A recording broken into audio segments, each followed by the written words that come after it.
recovery, and there's an area connecting each of them.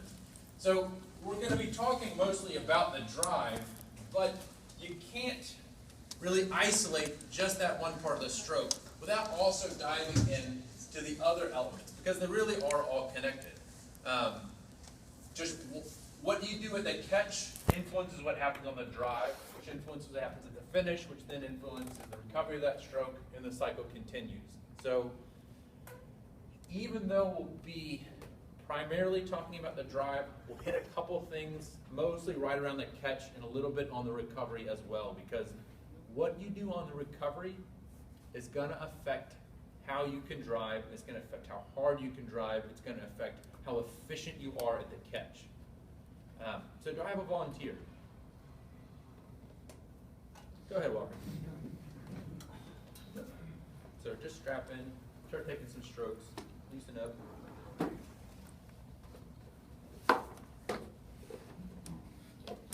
And two, let's get the screen showing the force curve. Just kind of some steady state, just rolling along. So, when it comes to racing, right, how do you win? You get your boat to move faster than anybody else, right? The only time in the stroke when you're making your boat move is on the drive. So you have to have a faster drive than anybody else. Now, you could argue that if you have two teams that are close and one of them does the recovery better, they can win. But primarily, in any race, you have to have the strongest or most efficient drive with a combination of the two to win. Back off the couch a little bit. A little wider.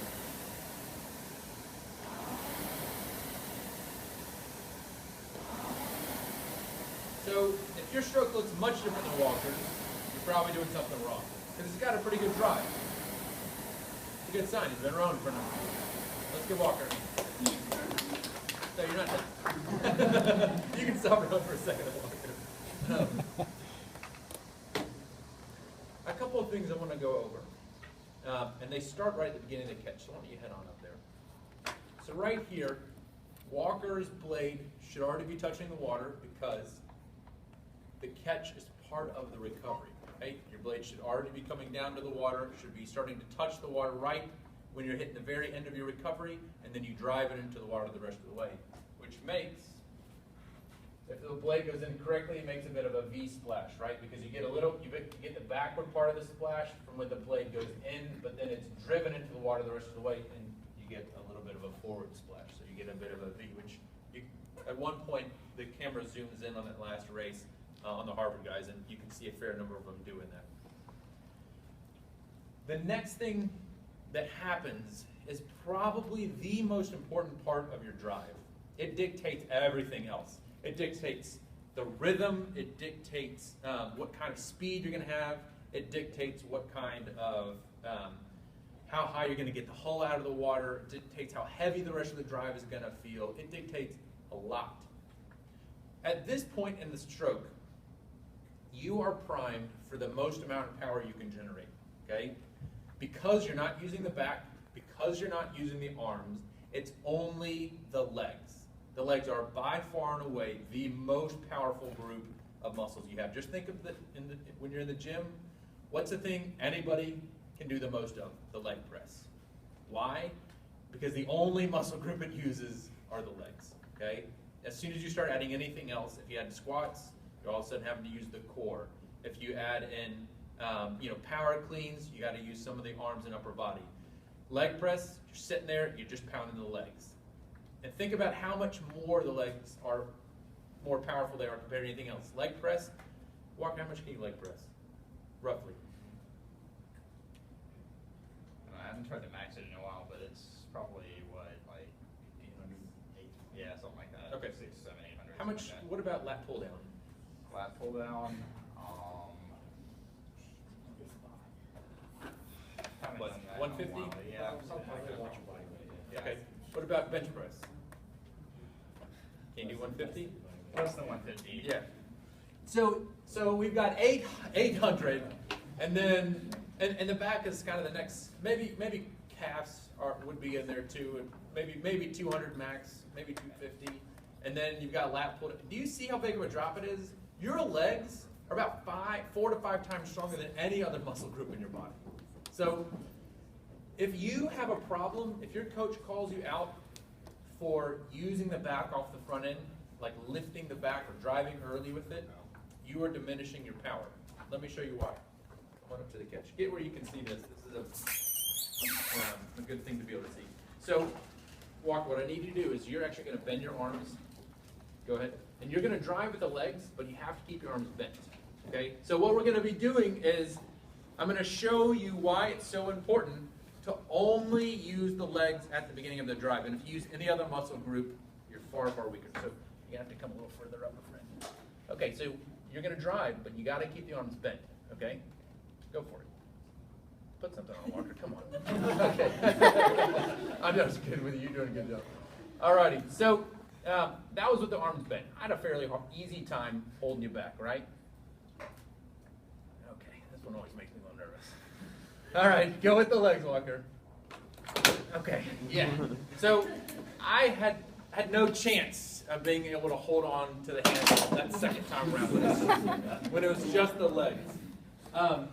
The reason being, he eliminated everything else, and he isolated just the legs driving, okay? That's what we want in the boat. I mean, could you all see the difference? Like, it was really clear. When he had his arms bent, you know, your legs are limited by the strength of your arms. Now, the same thing happens. When you're using your back off the front end, it's the same limiting factor. You're still limiting what the legs can do because you're using another muscle group. You have to isolate just those legs off the beginning of the stroke so that we can maximize the power. Now, why is that such a big deal? Glad you asked. With all 9 of you in the boat, plus the weight of the boat itself, it's going to weigh at least 1,500 to 2,000 pounds, somewhere in there, depending on the size of the crew, men, women, all that. That's a lot of weight. All right, that's like almost a small car if you drive a VW Bug from the 1970s. The point is, it takes a lot of effort to get that bad boy moving. And right now, with all that weight, it's just sunk in the water, okay? But the faster it starts to go, the more it starts to rise out of the water. So what you want to have happen, if you want to go fast, is as quick as possible, you want to get that weight out of the water. Because the deeper it is in the water, the more drag there is on the boat, right? The more resistance there is. Think about it like this. If you got a skier and they don't have the skis on and they're just in the water, it's going to be hard for them to ever rise up out of the water because they don't get their speed up. But once once they're on the skis, it's easy to stay on top of the water. That's the same thing with the boat.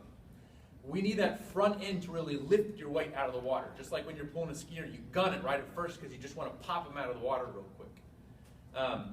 So that front end is really where you need to concentrate your effort and your power and intensify it so that you can lift the boat out of the water.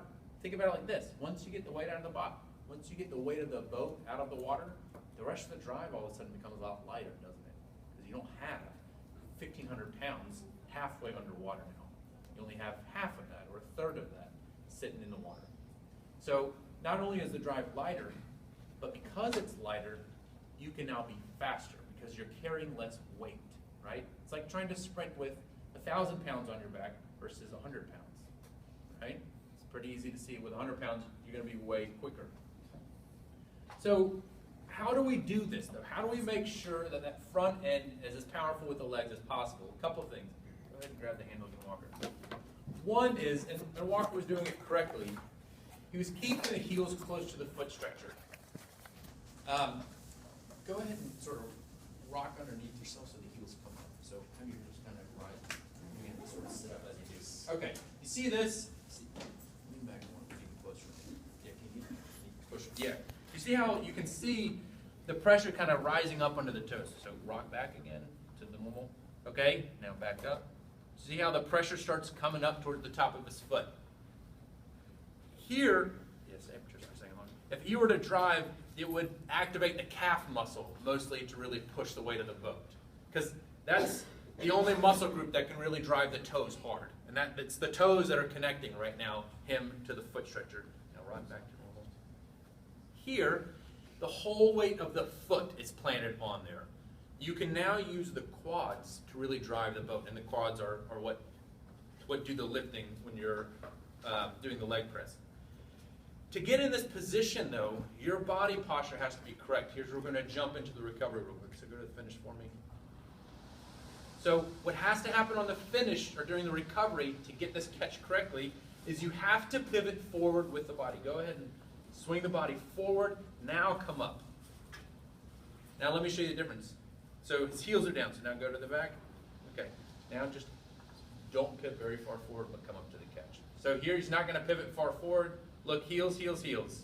See? It's a natural part to the recovery if you don't pivot forward.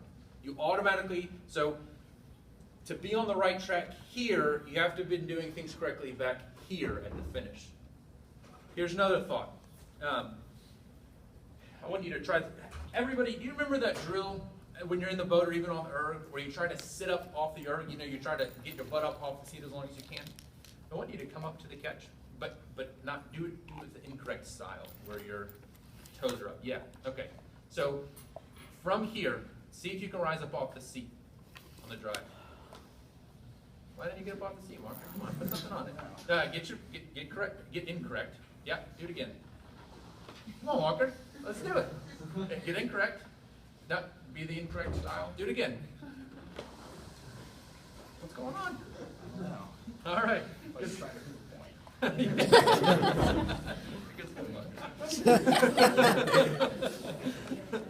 So the point is this, that when Walker's sitting up, so when you're like this, your center of gravity is too far back.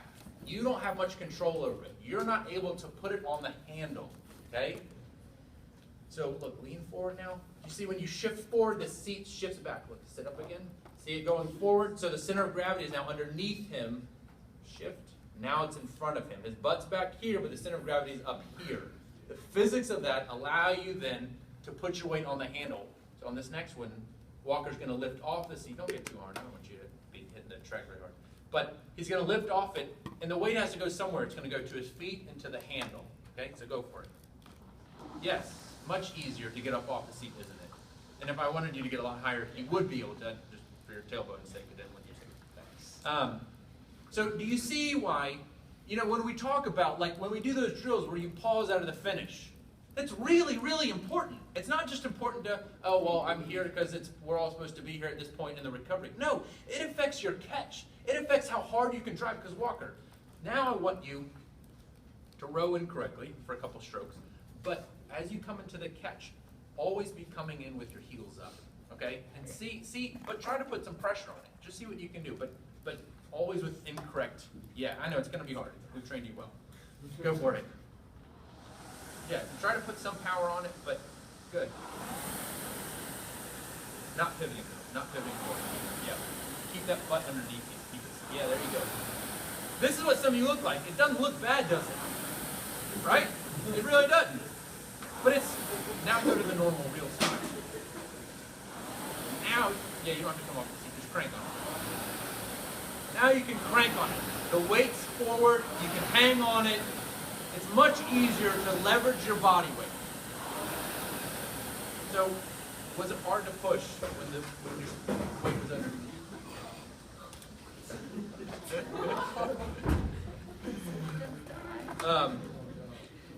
So listen, if one of your coaches has called you out for not pivoting forward or to get even further forward on the recovery, it's so that you can actually be faster on the drive. Okay? So if you're somebody who, when you come into the catch, actually rocks their butt back underneath them, kind of like Walker, go ahead and grab the handle. Get correct. So out of the finish, Walker's going to get the correct body angle, but then as he comes into the catch, his butt's going to sort of slide back underneath him. You know what I'm talking about? Yes. You see how, look, he's sliding back up. So go back to the finish, show him again. So he gets the correct body angle here, but he's not going to keep it. As you see, his butt's going to sort of shoot up underneath him as he comes into the catch. Do you see how that works? Now, look, his shoulders are directly over the hips, whereas earlier they were in front of. So when we have you do these pause drills, they're really, really important.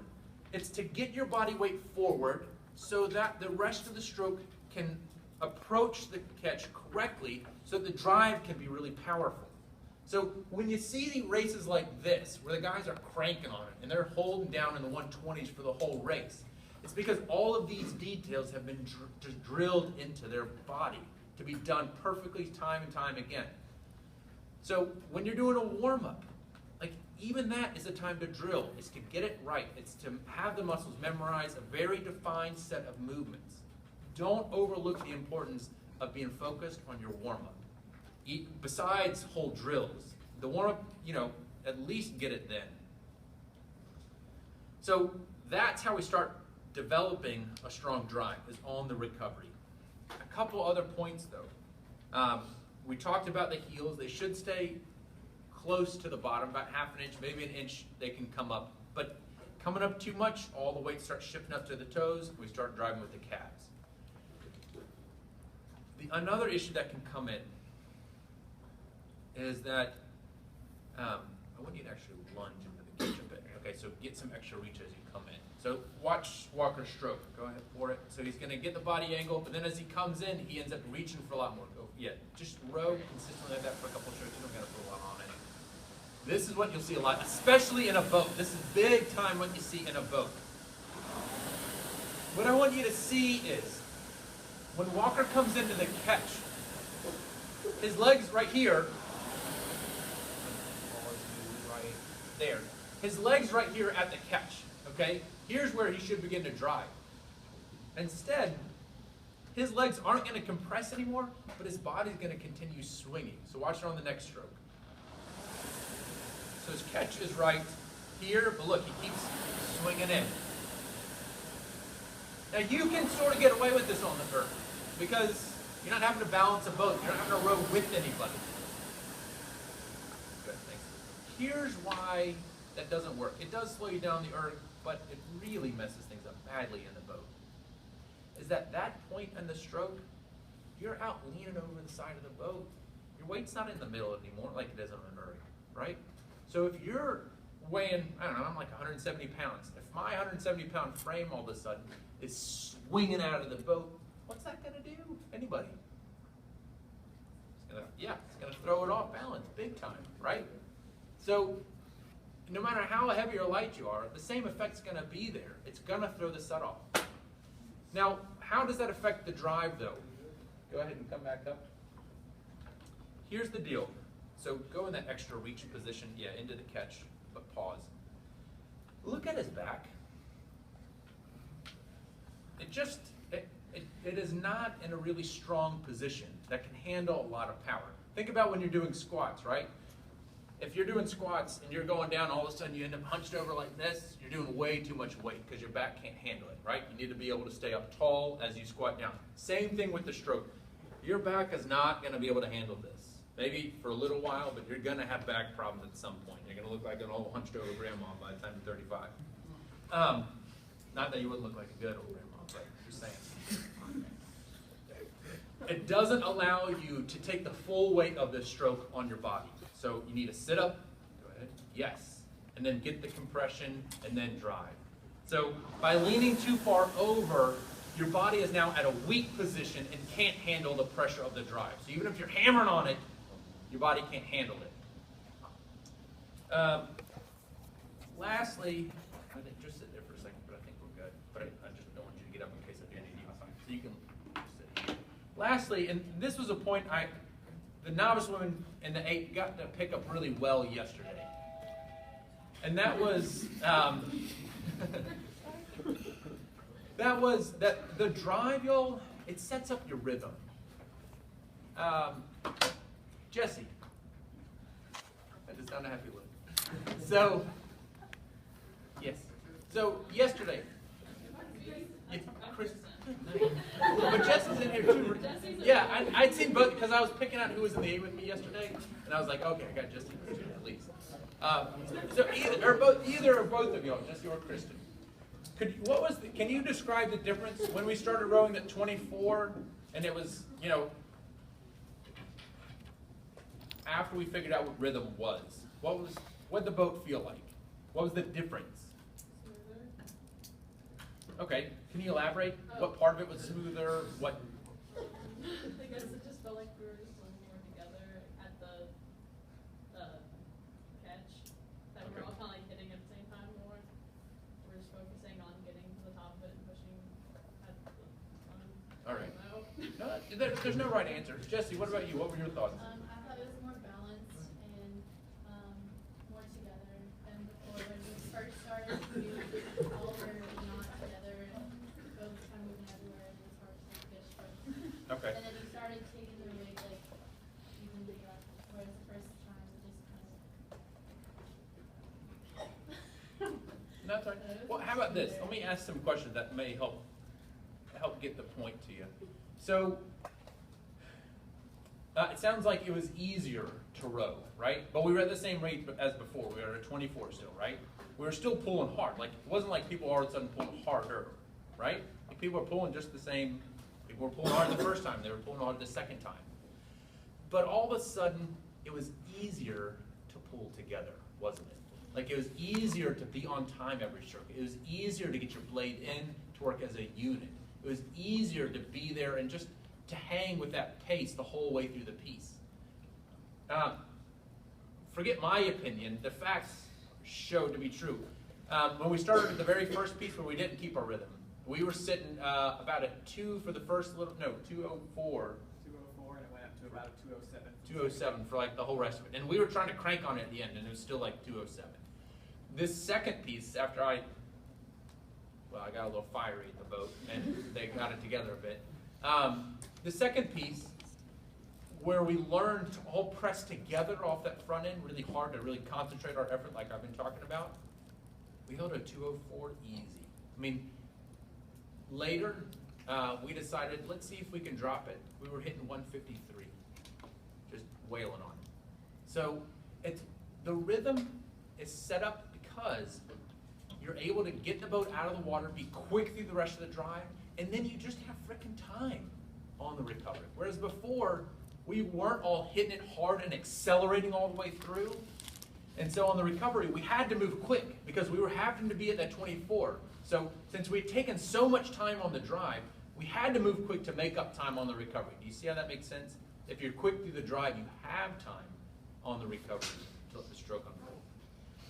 So, final 2 thoughts. One is, on that drive, here, the front 6 inches are the most important part.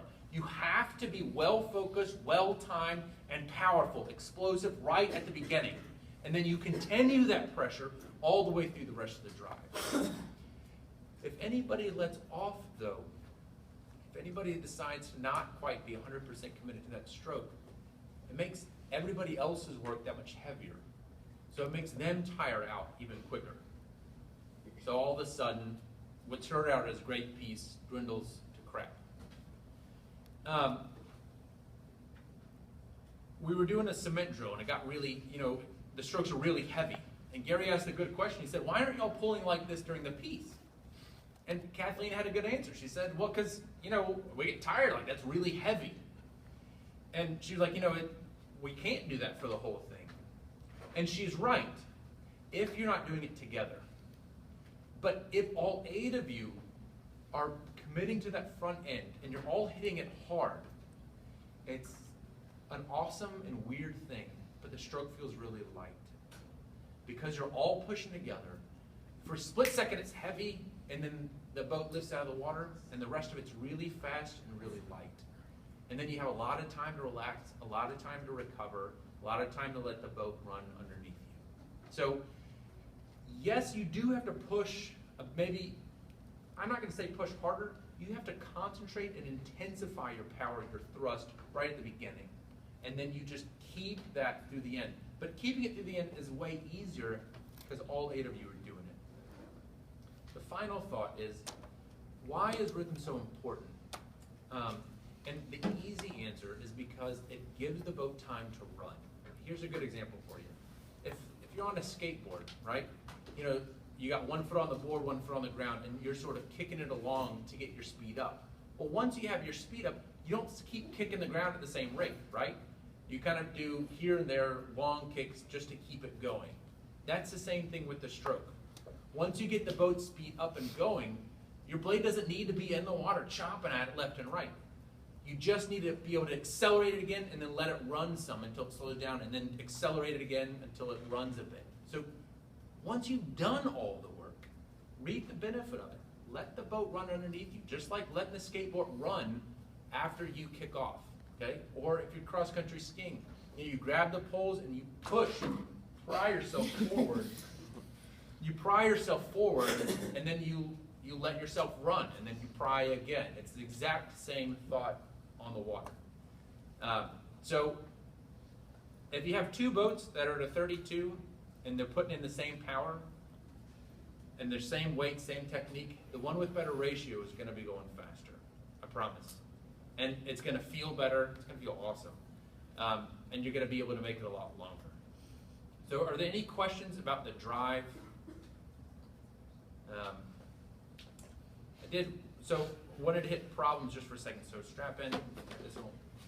The biggest problem I see, besides, we hit on one, which was opening the back early. The second one is shooting the slide. Do that for me real quick. So that, do you see how his butt slips out? Go ahead, do it again. Do you see how his butt slips out? That's shooting the slide. Exaggerate it for me on this one. So he's losing connection through the core. So if you hear your coach say you're shooting the slide, here's what you got to do. One, you got to sit up and you got to hold the core tight. So as the legs drive, also like contract the abs a bit to hold your core in place. So shoot the slide for one or two and then hold the abs tight.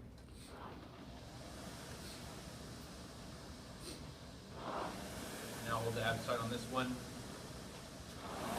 So all it is when you're shooting the slide, the legs are taking over and the body is getting lazy, you're not doing any work and getting pulled forward. That's kind of how you fix it. In the future, we'll go over the catch a little more because there's a lot more detail about that I didn't want to go into this evening. But are there any questions about the drive? Anything that wasn't clear? All right, sounds good. Thanks, Walker, for your help. Let's give Walker a hand.